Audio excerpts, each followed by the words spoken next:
নির্বাচনকে সামনে রেখে ধাপে ধাপে পরীক্ষা শুরু হয়েছে। প্রধান উপদেষ্টা অধ্যাপক মোহাম্মদ ইউনূস বলেছেন, 12ই ফেব্রুয়ারি নির্বাচন হবে চূড়ান্ত পরীক্ষা। আইনশৃঙ্খলা পরিস্থিতি স্বাভাবিক রাখতে স্বরাষ্ট্র মন্ত্রণালয় ও সশস্ত্র বাহিনী প্রধান ভূমিকা রাখবে। তিনি বলেন, ভোট কেন্দ্রে কোনো অভাব বা গলদ থাকা চলবে না। ইসির নির্দেশনা মেনে সবাইকে একযোগে কাজ করতে হবে।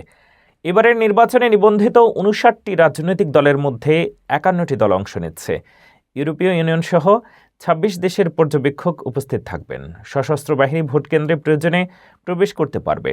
সভায় উপস্থিত ছিলেন প্রধান উপদেষ্টার বিশেষ সহকারী, সেনা, নৌ ও বিমান বাহিনী প্রধান, জাতীয় নিরাপত্তা উপদেষ্টা, স্বরাষ্ট্র সচিব, পুলিশ ও র্যাবের কর্মকর্তারা।